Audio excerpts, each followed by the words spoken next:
फिर से करो. In every heartbeat of life, there's a story. So I don't want to use the word leadership. I want to use the word living consciously. With each shared experience, there is an invitation to each one of you to introspect, to question, how does this resonate with me? Even if it means you have to be aware of the pain. Join us as we dive into tales that feel rewritten from the pages of our own lives. By living consciously, I mean that you could be doing something that you're not 100% in love with, but you're good at it and you're doing it and your life's going about the way. What I mean by living consciously is that you have to be aware. Reflect on each narrative and ponder how these tales mirror your own journey. Because in every shared story, there's a spark waiting to ignite your own path of personal transformation. This is Saujanya, your host, welcoming you to our new series, The Change Catalyst from Attitude Makeover.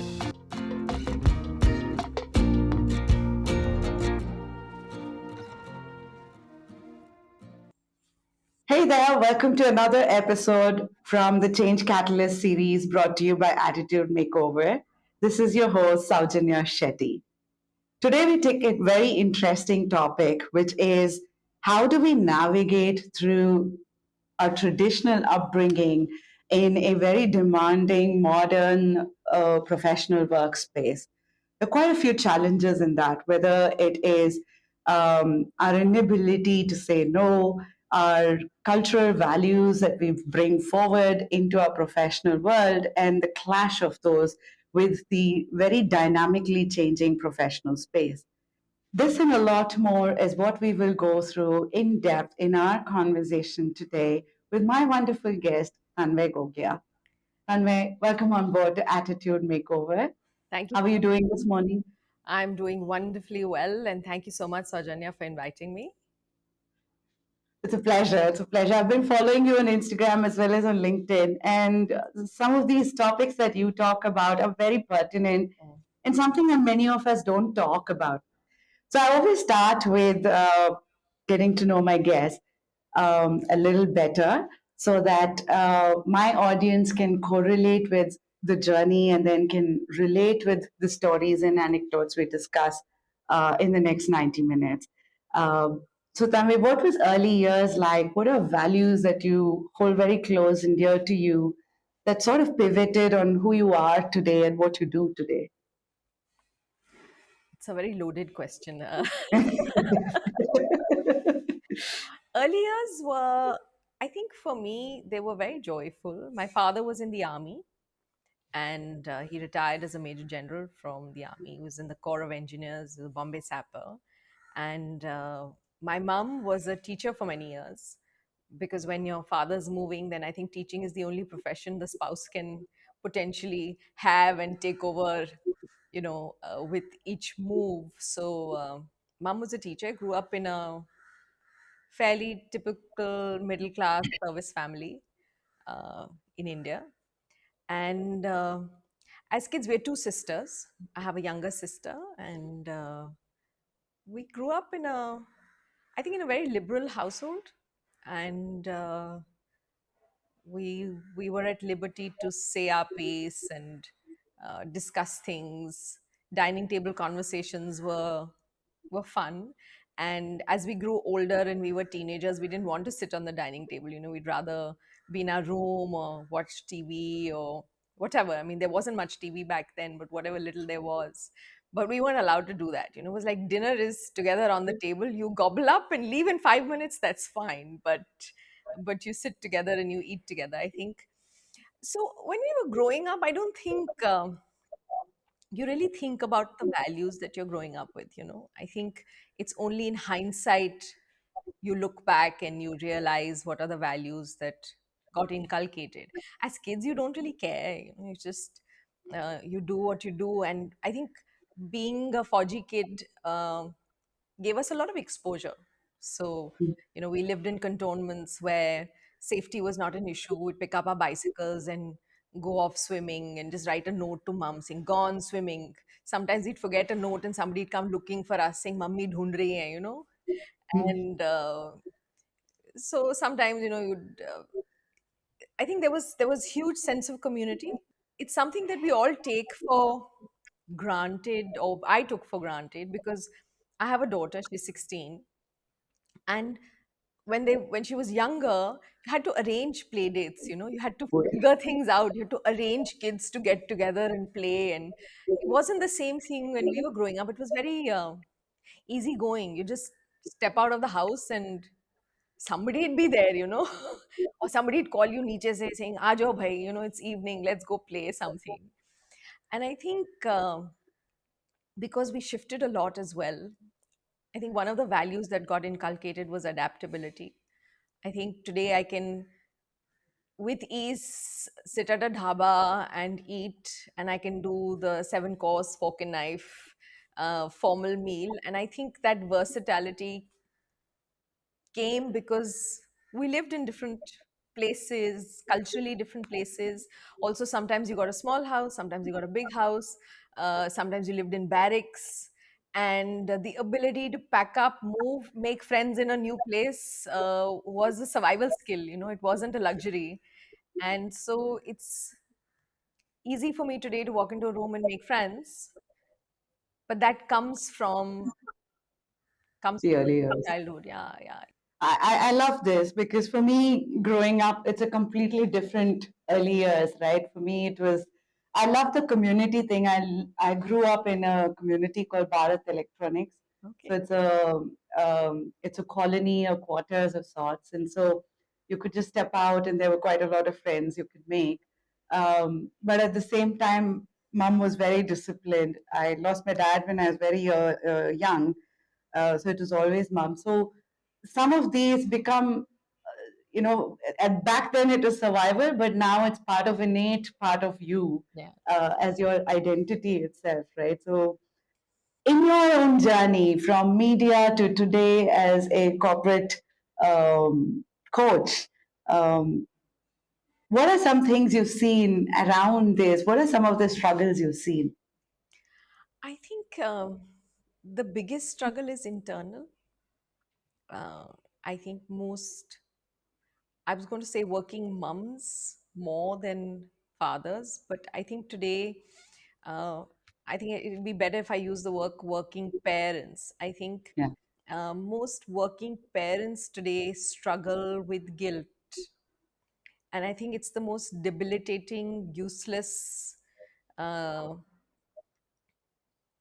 yeah, just it's an emotion that's just utterly useless because it doesn't do anything. It doesn't allow you to do anything. You can't do anything about it.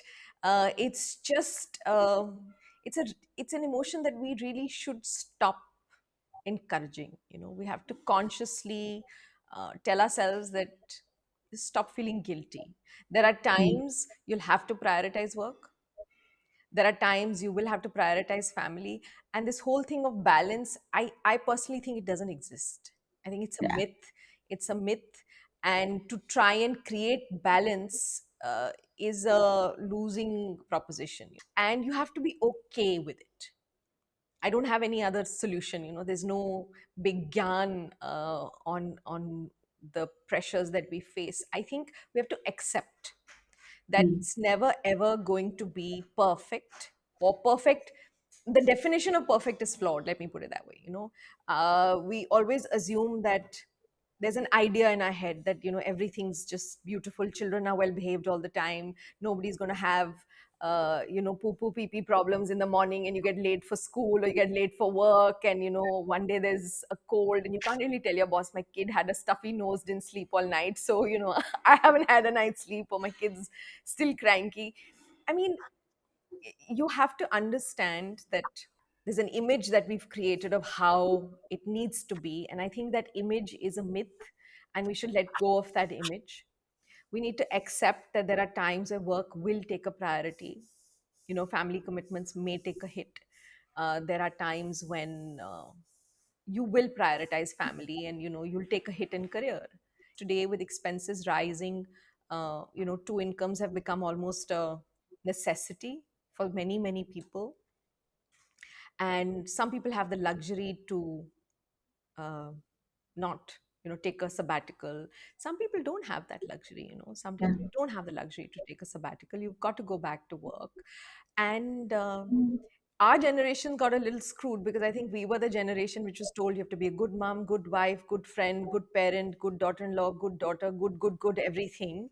And so the need to be playing the A game on all these roles is important. And I think our personal, for women especially, I think our own personal needs take a back seat.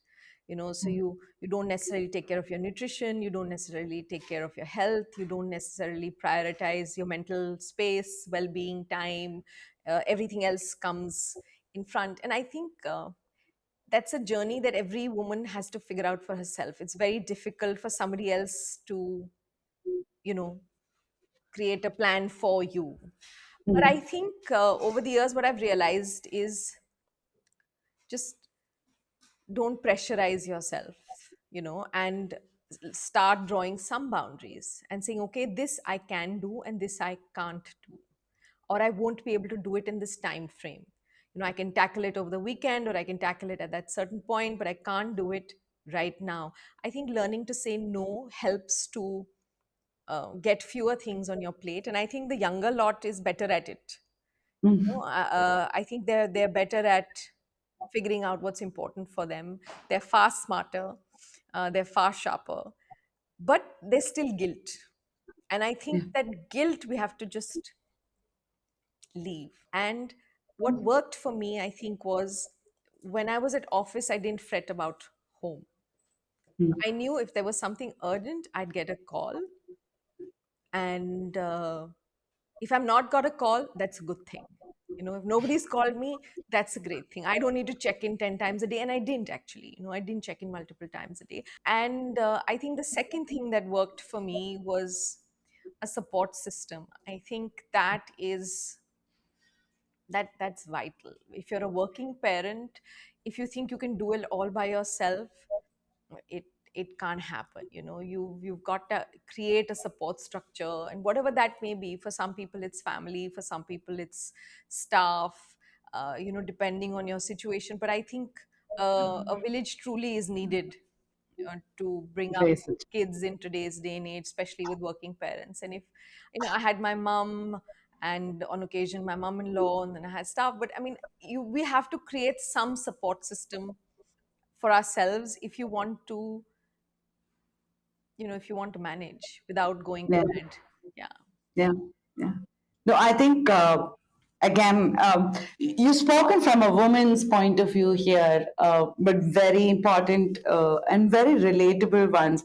I remember I used to block this 1.5 hours every day, which is my time to pick my daughter from school and drop her back home during this rush peak traffic. But that's a beautiful time where she's just excited to come out of school as a little child, and there's a whole lot of banter and everything's off. I've blocked my calendar saying at work it was a struggle to explain to the gentleman that, dude, this is my time. I'll come back post this. Any meeting can hold Mm. for this one. But I think it's important to have that ritual to what you're saying. And I have a very early on in my career, Tanvi, um, I think I was lucky to work in companies where, I was exposed to cultures of different background, of different countries. Like, I worked in Bharat Electronics, and that's a very public sector culture, very male dominant. But I had a female super boss, and so I could see the difference of how, behavior works in an office space, professional behavior works, and then moved to Honeywell and HP, where I got to deal with Italians and Germans and Japanese and Americans. And I realized you can't take culture for granted. And they come with certain strong values and aspects from their culture, and, idiosyncrasies about our own culture. True. One of the first conflicts I had was growing up. I think it's a very Indian thing. To your point that you made, you have to be good, you have to be kind. Don't. speak out of your turn, don't back answer, don't ask too many questions. Why are you asking too many questions? These are very fundamentally part of our DNA as our culture growing up. I mean, households are different. Each household is very different. And that's where the luxury of privilege comes in. But more and more, mota mota, we're almost there in these, challenges. Have you seen this in your own journey as a coach as well as a media person on how one could maneuver through this? Because that's the toughest one. I think for me, in my journey, I think there's certain amount of sensitivity to understand people from different walks of life comes from the army life, where you we went to we went to a gurdwara, because if you're in a unit, you go to on Sundays. My father would, as the commanding officer, and the family would go to a gurdwara, would go to the mosque, would go to the temple. You'd celebrate all festivals with equal enthusiasm, because that was just the way it was. So there was a certain amount of sensitivity that got built in early on. Um, and plus, we had friends from different places. Our tiffin boxes were different. Somebody'd have somebody get a ham sandwich, and somebody get poha, and something in between. So I think for me, like I said, your life experiences essentially frame your belief system and the way you see the world. And in today's day and age, when we have very, very homogeneous experiences, and youngsters who were studying in a particular kind of school and have only a particular kind of friend circle, same thing in the corporate world. If you are restricted in your own ghetto, these are the four people I'm comfortable with, and these are the four people I'm going to constantly talk to. You keep narrowing your view, and there is a science behind it, right? There's a filter in our brain. It's called the reticular activating system. It basically is a filter. I mean, it does many other things, but just to understand what it can do for us on a day-to-day basis, or what we can understand, is that this filter lets in certain information and keeps out certain information. Reason being that we're bombarded with data, images, sounds, sights. And if we were to take everything at face value, our brains would literally explode. So, in order to protect our brain, it only lets in a certain amount of information at any given point in time. And the information that is let in higher numbers suddenly, it's just that now it's visible to you. And this is true for everything else as well. Like, for example, in an office, you feel my boss doesn't like me, and so that is deemed relevant information, and so your brain is constantly looking for examples of, see, there he pointed out to me again, see, he was rude to me again, see, he kind of turned his nose up at my idea again. So your brain is literally looking for information that will satisfy that filter. It's also called confirmation bias, Yeah. right? You see what you want to see. And I think one of the things that corporates can do is create an awareness of how our brains function. Because the minute you realize that what I'm seeing is one reality, it's not the only reality.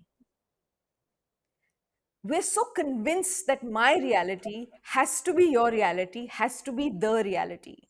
And the minute we have this awareness that, okay, this is my reality, your reality could be completely different, and the actual reality could be a whole third thing. Yeah. It's like a map of the world. uh, you're seeing, you have an atlas and you're seeing a map, or you've opened Google and you're seeing a map of the world. I'm seeing a map of the world. Chances are it's not going to be the same map. And even if it's the same map, that map is not 100% accurate, or does not even show every possible feature that exists on the planet. So my reality, your reality, and the reality. And the minute we have this awareness, you don't necessarily take everything personally. You don't jump the gun at cultural differences. You Hmm. start becoming more sensitive, or understanding of how people would view things differently. So in my, like I said, early years, but then I spent a huge chunk of time at NDTV where we had a whole cross section of people. But in terms of bosses, I had the best bosses at NDTV because most of my bosses were women. And I remember my daughter was very young, and she'd fallen very ill. And I used to do a show that was telecast daily live. So I didn't have the luxury of taking a day off because we'd shoot in the morning, it would be telecast at night. He was on NDTV Good Times. And I remember she was very unwell, and my super boss that time, Shibani, and she said, "Listen, don't worry, we'll figure it out. You take care of your kid."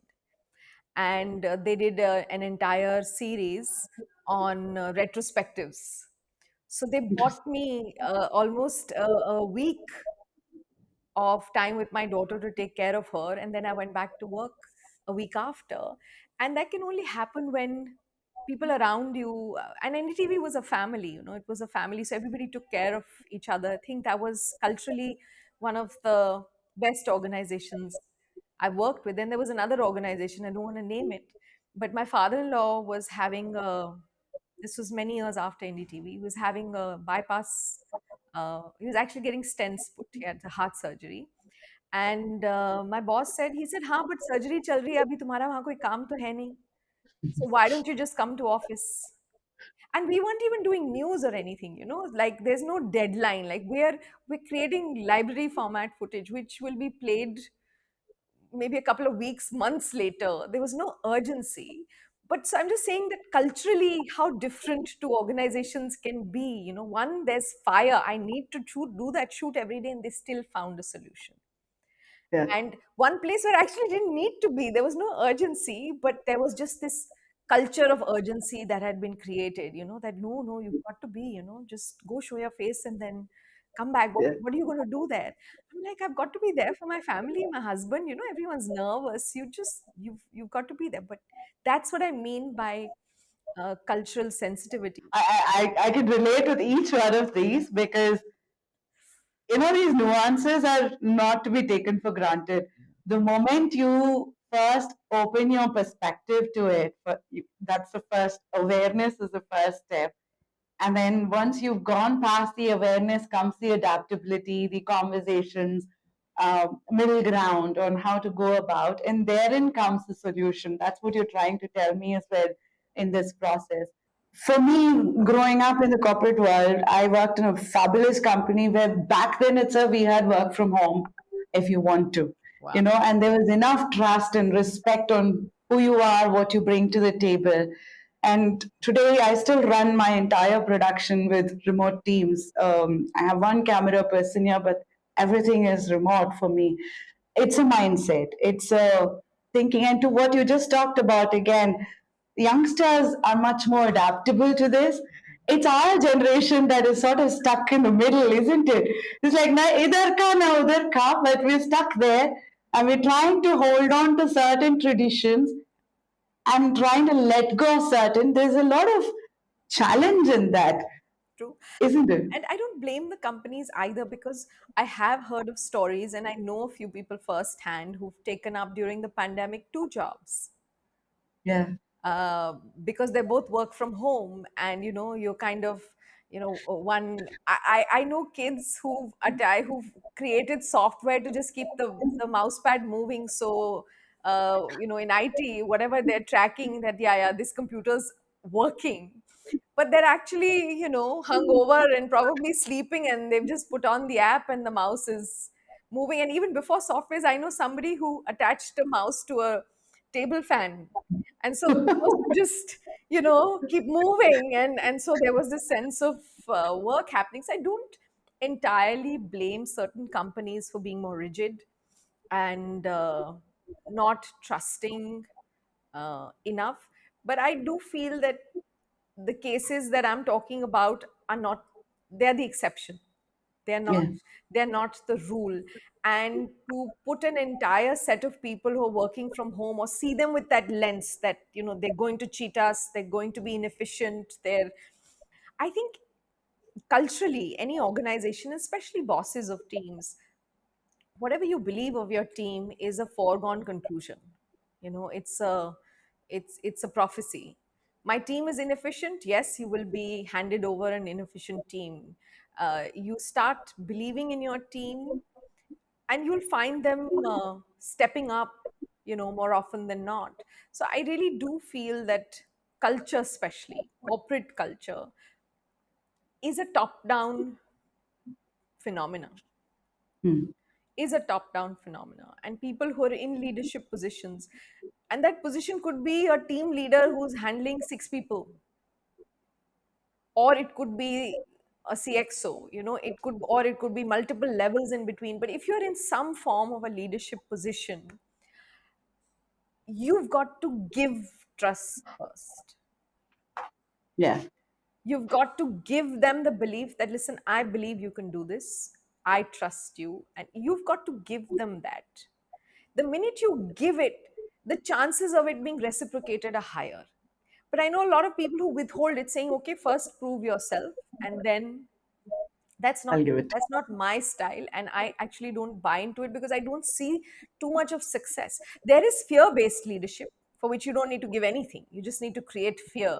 And there is fear based leadership which gets the work done up to a certain point. But if you want to take your organization above that, then you've got to go beyond fear based leadership models, and it's really, really important. And I think we're leaders even in our own homes. Yeah. I know parents who'll tell their kids, show me the work you've done, send me a picture. Where are you right now? Send me the location. Who are you with? Send me photos of everybody. And the minute you are not giving trust, you're assuming that your kid's lying to you. You're assuming, even if they are, even if they are. But you tell them, listen, I trust you. I know you're not going to, you don't need to prove it to me. If you've said it, I believe you. I'm telling you, you do this 3 or 4 or 5 times. The sixth time, that kid is going to think 10 times before lying to you. And what's true in a microcosm of a family is also true in a larger macrocosm of an organization, So Yeah. if you're going to be telling your kids or your employees saying, ha, prove to me what you've done, it's like, I know that in large organizations you need systems like MISs, and you need the Monday morning reports, and you need all of that. I do understand, but I think we need to find some humanity in all of that, because half the times I had to send my MISs, you just make shit up because you have to send it out. And I don't think you can rely on, there has to be a tracking mechanism, especially if you're following deadlines. There's a production schedule, there's certain deadlines to be met, or you're in a sales kind of format. Yes, there has to be a tracking mechanism in terms of, is the raw material coming on time, are the leads being tracked, at what stage did we lose it. There has to be some tracking, I don't deny that at all. But I think the more emails and Excel sheets we create without thought, we just put them into play just because this is how it's always been done, it doesn't necessarily give you any meaningful information. Yeah. Yeah. I mean, my No, I agree with you. And I think you sort of opened the door for me to talk about two other aspects. One is what you talked about. Of course, it is top down driven culture and how you drive it, but it's also a call for every individual to become a leader for yourself first.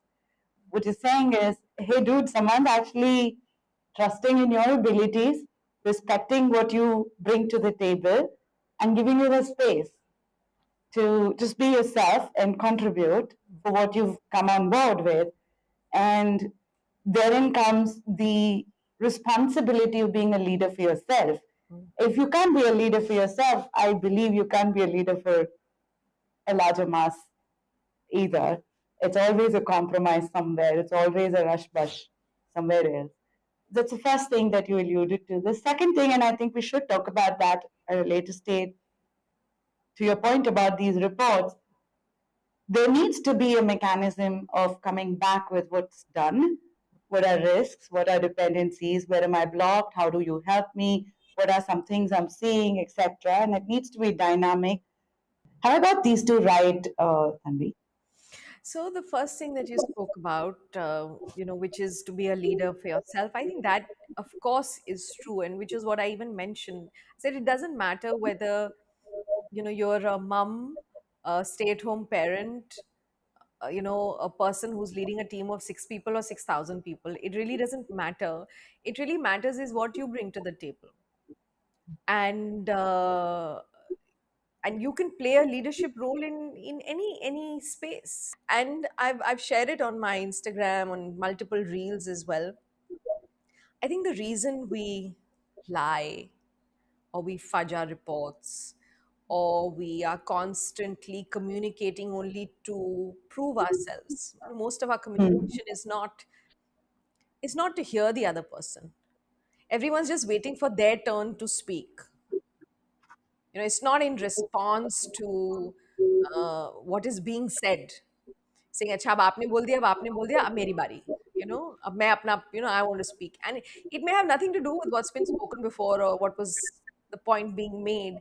Everyone's And it comes from a sense of, or a lack of self-respect and self-worth. you know Hmm. when you struggle with self-worth, as so many of us do, uh, you can be a very confident, outgoing person, but you still may have huge questions of whether you're worthy of receiving whatever you're receiving. For some people it's a confidence issue.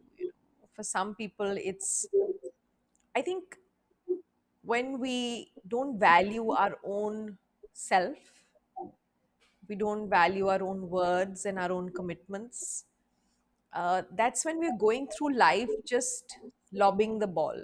Like, you're not living life consciously. So I don't want to use the word leadership. I think I want to use the word living consciously. Because the minute you start living consciously, you're not going to do half the stuff that you're doing anyway. And by living consciously, what I mean is, so many people, and I've gone through years of it, as well, before I became aware and I started fixing things, where my only conscious memory of the day was having a shower and changing clothes. So getting out of my night suit and into some, my battle gear, my armor for the day. You go out, you battle it out with the odds and with people and with traffic and with bosses and with subordinates and with whoever, and you come back numb. And the only other conscious memory was getting out of my clothes and back into my pajamas. And I've spoken, I think I was speaking to Meera Ali, and I think I mentioned it in my podcast as well, where I'm saying that, suddenly my day was just get out of night suit, get into night suit, get out of night suit, get into night suit. And I said, where is the time between these night suit changes going? Like, it was, I had no conscious memory of where the day went, how the day just passed us by. And that is so true for so many people. No, you come back home and say, I'm really tired, I want a cup of tea, don't talk to me anybody, I'm exhausted. And you get into your ghar ke kapde and watch television to numb yourself.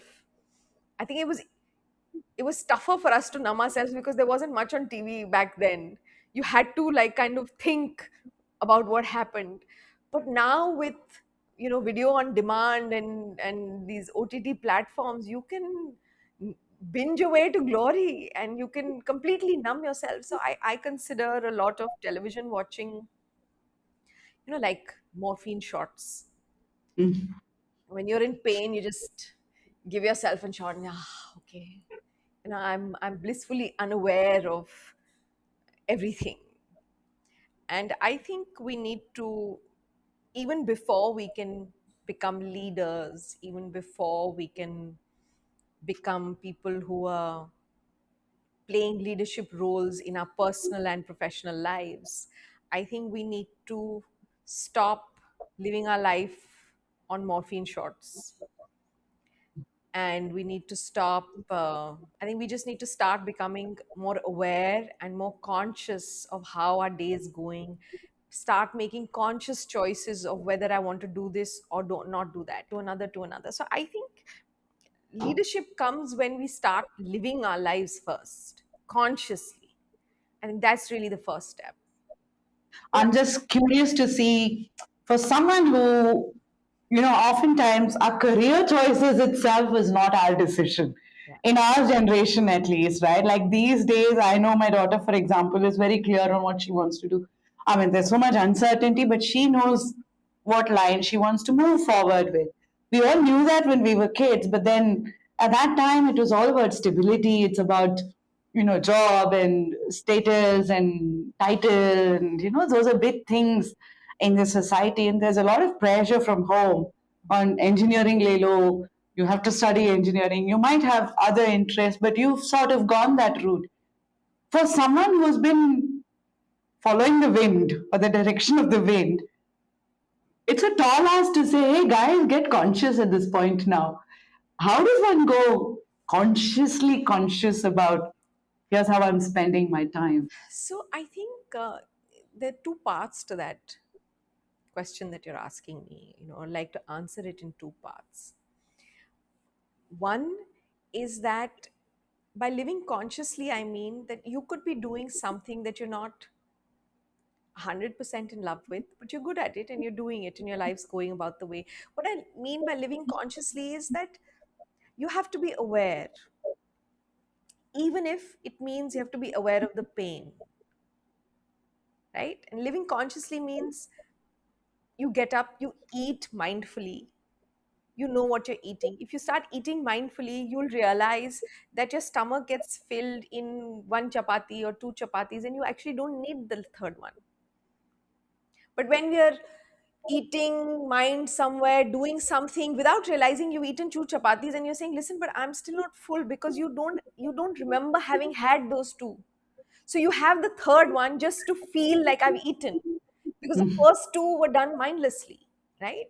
uh, Yeah, what I mean by morphine shots, we take morphine when we're in pain. yeah, So I'm saying only when you become aware of the pain will you do something to fix it. If you're not even letting yourself become aware of a painful situation, why will you fix it? दर्द ही नहीं हो रही है तो कोई solution की जरूरत ही नहीं है ना. जैसे चल रहा है चलने दो. But when you allow yourself to feel, you will be able to figure out what is the job of pain. Pain is a very useful emotion. It's a very useful emotion. nahi matlab it's like a feeling. It's very useful feeling. because it tells you where it hurts. Even a doctor will press you till it says, does this hurt? Does this hurt? Does this hurt? And you say, this hurts. Okay. Identified the source. So pain is very important. You have to allow yourself to feel. But when we binge eat, binge watch, go through life with apathy and numbness, we're not feeling the pain. So we don't even know what needs fixing. Something doesn't Mm, feel right, so let me just binge, whatever. But when you stop the binging, you start feeling the pain. When you feel the pain, you can fix it. And the second part of that answer is that you can consciously choose to either do something different, like you've done. You made a drastic shift from, you know, IT to media. It's a conscious decision. And sometimes not everybody has the luxury to make that transition yeah, immediately. But yeah. I do genuinely believe that everybody has the luxury to make a change over a period of time. What you're also saying is today we're in a world where we don't have to be tied to just the job per se. There are multiple avenues. It's first making it clear here, Yeah, of course. and then taking small baby steps as actions that will lead you towards that. When you have to, and I'm giving a not very pleasant example, but when you have to poop, there is no lack of clarity. You have to poop means you have to poop. You have to figure out the closest bathroom and you just have to get to it, unless you want to poop your pants, right? So you could be in office, you could be at home, you could be on the roads, on the highway. You will figure something out. There is no lack of urgency. There is no. It's because the goal is very clear. The goal is crystal clear. I need a lube. Ideally, a clean one, but a dirty one will do also. So when the goal becomes clear, the action backing it up will not be wishy-washy. You'll figure Yeah, something out. The minute you decide that, okay, I want to transit out of my job, how much money do you need to be able to do that. Okay, put a figure in your head. Okay, I need this much money, for the lack of for the sake of clarity, let's say you need whatever 20 lakhs in the bank, right? Just Hmm. way it survives, कि भाई मेरे को 20 लाख रुपए चाहिए, भाई किसी के लिए वो 2 करोड़ होगा, किसी के लिए 20 करोड़ होगा, किसी के लिए 2 लाख होगा, हम सेम 20 लाख ले लेते हैं. You need 20 lakhs. Given what is happening in your life currently, how much time do you think it will take to create Get a that. corpus of 20 lakhs? For somebody, it will be 2 months. For somebody, it will be 10 months. For somebody, it will be 2 years. Right? Uh, okay, this is the figure I need. When I have this figure, I can transit out of my job. Okay, how much money do I need on a regular basis to survive? Saying, okay, I need 50,000 rupees just to survive, not luxuries, but I need 50,000 rupees regular aa raha hai. Okay, so now what can I do in the next 10 months till I'm generating a corpus of 20 lakhs? What can I build that can start earning me 30, 40, 50,000 rupees? Not immediately, I can start with 5,000 rupees side income, but I build it up. What can get me to 50,000 in the next 10 months? You do some math and you say, okay, in the next 10 months is not going to happen, but maybe in the next 12 to 16 months I'll be able to create a side gig of some kind. It could be, like I said, it could be Fiverr. There are all these freelancer.com, so many websites. And you say, okay, I'm going to start. It might take me 10 months. Oh, I don't know how much time it will take me. Then figure out somebody who's doing what you could possibly do. So if we're looking at video editing, since we're sitting and talking about media, speak to a couple of video editors saying that, okay, if I start doing small reels on social media and I start editing small stuff, what's the kind of money a youngster can make initially? So somebody will say you can make 500 bucks a reel, or somebody will say you can make thousand bucks a reel if you're good at it, or whatever. You do the math. If you don't know, you can figure it out. Then your goal is clear. You can create a roadmap for that goal, and then you've got the 20 lakhs, and you created, if not 50,000, 40,000 regular money coming in every month. Making that shift. This leads me to a very interesting segue. When you talk about goals, I want to first talk about success, or the definition of success. Mm, Sorry. Back then, when we were growing up, mm, and I know times have changed. Today, I don't think this is sort of a criteria, but when we were growing up, the job, the company you work for, the title, they meant success. The salary you make, the kind of vehicle you're traveling in, where you're traveling, all of those meant success. Today, there's a question around success, and to each our own definition of success. When you define a goal, you should have clarity on what success is also as well, right? Um, I think some of the things that you shared are still barometers of success for many people. Yeah. We haven't transitioned to a society where a car and a house and a good company or money does not equate success. We're not there yet. Earning money is not a bad thing. I think what we have to know is um, the definition of success. You're right, you need to know. But what I've also realized is it's not something which is easily definable early on in your life. Because when you're in your early 20s and you say, okay, what would success mean to you? There are very few people who will be able to tell you exactly what success means to them. And our definition of success also evolves with age, with time, with priorities. There is no one definition. In your 20s, it's okay to gun for experiences and more money. In your 30s, you think okay, and in your 50s, it's very easy. In your 40s, to say, I want peace of mind, I want joy, I want time to myself. A 20-year-old doesn't give a shit about time to themselves. They're hustlers. They want to hustle. And some people want time, they get into, there's so many kids in their 20s who are doing yoga and teaching meditation and, holistic living. There are enough. But it's not, so you have to figure out currently, how do I see my life? What do I want my life to look like in the next 3 years, in the next 5 years? But I'm just saying that most people will not know, and it's okay. So in your early 20s, chase good bosses, chase good companies, chase good experiences, try everything. Some things will fall in place, some things will feel good, some things will not feel good, but that will start helping you create a framework of what works for you, what doesn't, what you like, what you don't. You'll also discover your pain points. Here's a question there. When you talk about if you're a youngster, Mm. my suggestion is that you go live experiences, enjoy that, and discover yourself. Because when you discover yourself, through that comes the clarity of your identity, and through that comes your new goals, because your goals and your definition of success keeps changing based on these lived experiences. How does one pivot? How does one know I'm not straying way off? How does one sort of keep that balance there? No balance. Pivot, don't pivot, stray off. How does it matter? We've put these very tight timelines on, by the time you're 30, you should have a house, a kid, and, or a wife and a house and a kid on the way. Like, by the time you're 32, you should have figured everything out. By the time who's given us these timelines? Who? Here's, here's a question I'm going to ask you. This is where parents and our, traditions come in. The who is actually the society that you're part of, right? They're constantly going to ask you these things. Married, not married still, girlfriend है, क्या salary है, वो उसको देखो. I'm bad in Hindi, but I'll Yeah, yeah. stab Hindi now. But look at him, look how successful he is. He's traveling so much, he's in this thing.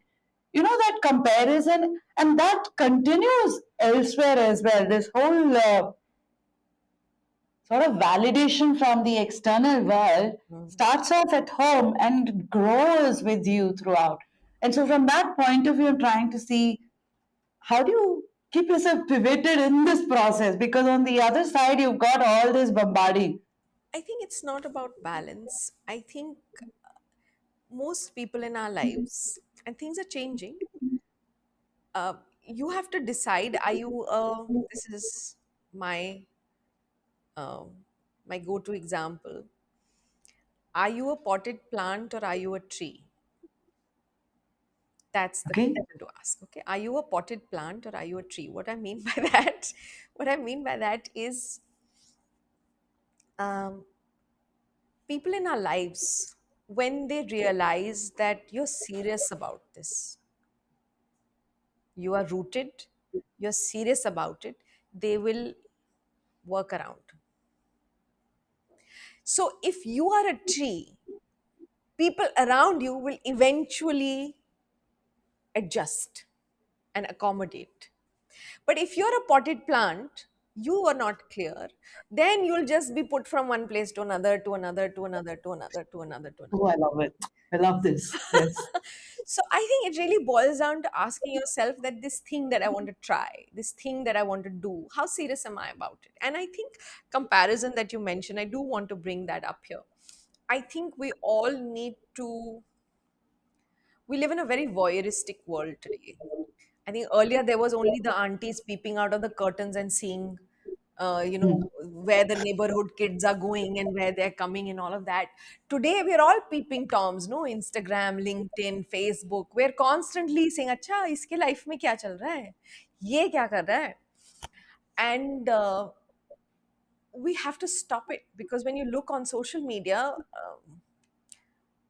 everybody seems to be just either partying or shopping or traveling.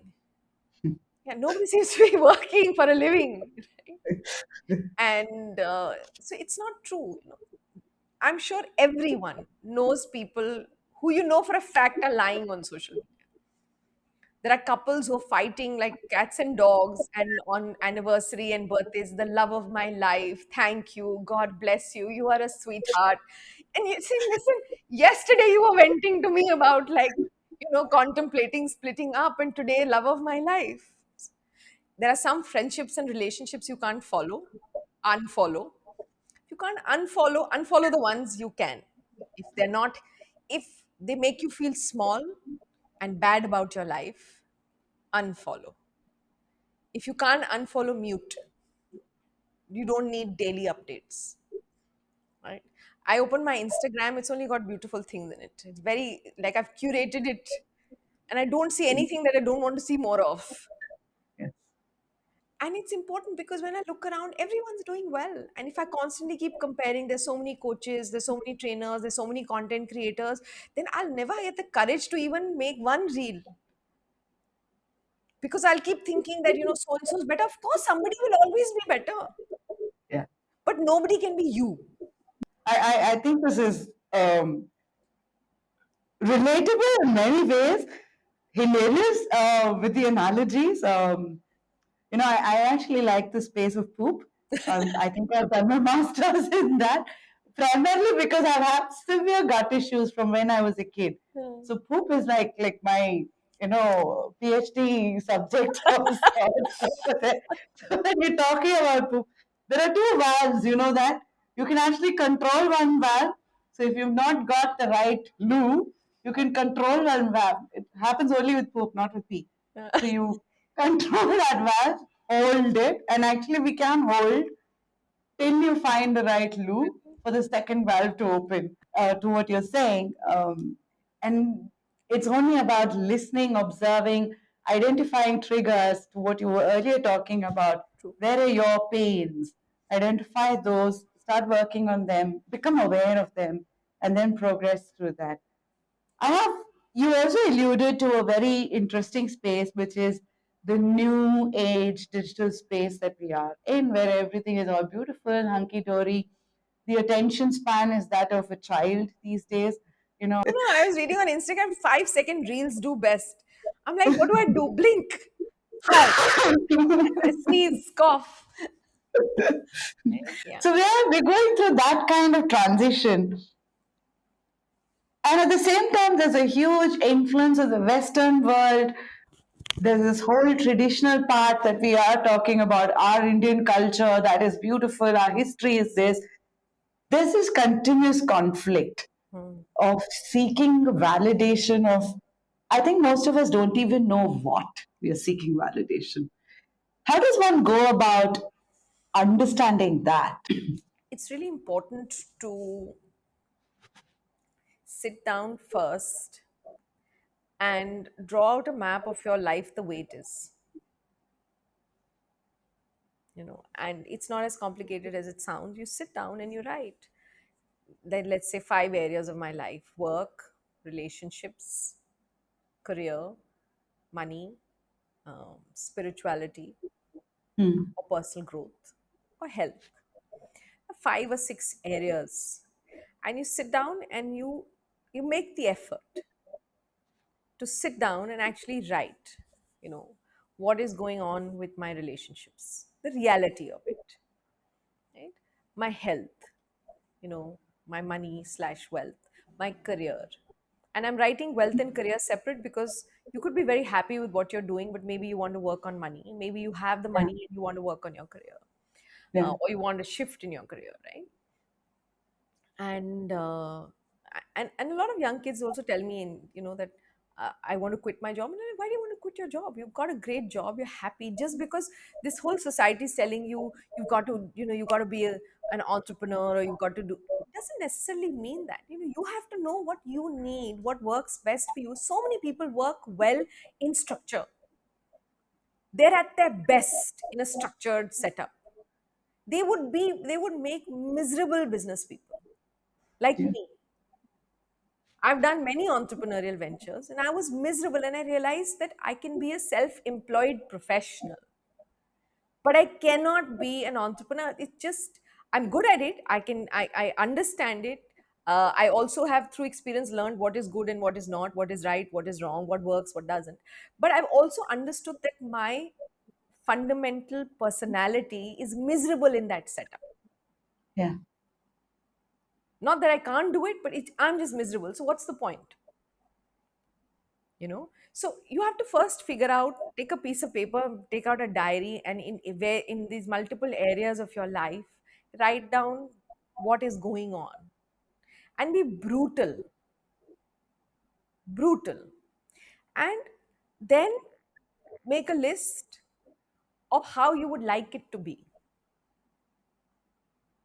Because you see, external validation comes from lack of clarity, low confidence comes from lack of clarity, uh, you know apathy, misery, pain comes from lack of clarity. Everything stems, comparisons come from not knowing yourself well enough, lack of clarity. So, all of this that you're talking about stems from the fact that you don't know who you are, you don't know what you want. I want to slightly switch gear here on conflicts. Another thing that, again, tradition teaches us is to avoid conflicts. Especially our Indian tradition is very much heavy on avoiding conflicts. Have you experienced this? Have you talked about this?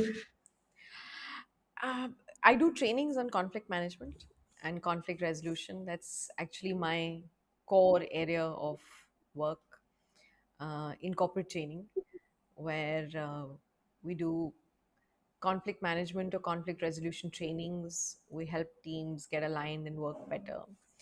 And yes, even in my own personal life, I have learned from experience, but I'm also now studied and trained. So what I've realized, and I understand where you're coming from completely, because I'm somebody, as a person, I would avoid conflict at all costs. Yeah, Take the high road. That's what I yeah, told myself. I don't yeah. need to get involved. I'm taking the high road. But in the process of taking the high road, I actually wasn't taking the high road. I was just suppressing all of those blocked emotions and anger and irritation and frustration, and I was just brushing it under the carpet and just shoving it down. It was still there. I hadn't resolved it, right? Uh, I also have a bad memory about these things. I would forget some of the stuff, which was good. It helped to take the high road. But I think my body was still accumulating all of that stress, and it wasn't going away. As a person, I'm sharing. And that comes from our conditioning of being the good girl and keeping quiet, or ladai nahi karte hain, um, but what I've Just realized, yeah, and I do respect that, if you all have to live together as in a society, there is a certain amount of adjustment we all need to make. And I think a lot of people today are impatient about that adjustment. You don't want to adjust. If there's an old lady crossing the road, you will honk 10 times because you refuse to adjust and be patient. There's an old person crossing the road. So I do understand. I think we need to be more patient as a species. I think we're losing that a little bit. But when it comes to corporates and when it comes to teams working together or even families functioning together, we're not taught how to have difficult conversations respectfully. You know, we're not taught the skill, and it's a skill. It's a skill. Like we've learned speaking, we've learned writing, we've learned reading. It's a skill. It should really be taught in school, but it isn't. And so the only way people need to know how to have a difference of opinion is either by shouting, by being sarcastic, or by backbiting. And all of these three are not healthy ways to have a difficult conversation. There are far, far better ways. And I think what we need to realize is that uh, difficult conversations are not conflict. You're actually confronting a situation so that conflict does not arise. mm, What we've done is that there are two aspects. One is a tough conversation, a conversation that is not a hey, what's up, what you're doing kind of conversation. It's a difficult conversation. It You feel it may be an unpleasant conversation, but it doesn't have to be unpleasant. So let's just chalk it down to, you want to have a difficult conversation, you avoid it because you're just avoiding that, you know getting the other person, telling them, listen, sit down, I need to speak to you, or we need to speak together as a team. So you avoid this difficult conversation, and because you've avoided it, a conflict arises. So we need to tell people that you need to have you need to have these difficult conversations where you confront the issue. well, Tanmay, I think we've covered quite a bit of how you traverse through the traditional cultural aspects that we're used to in the most dynamic corporate world that is changing so drastically out there. in a very beautiful way. And I think we covered quite a lot of aspects, whether it is conflict, individuality, and identity, hierarchy, dealing with, cultural nuances, having goals, how to become a 360-degree leader for yourself. Quite a lot of topics we've covered in this beautiful conversation we've had. Any last minute thoughts that you would like to leave with for the audience?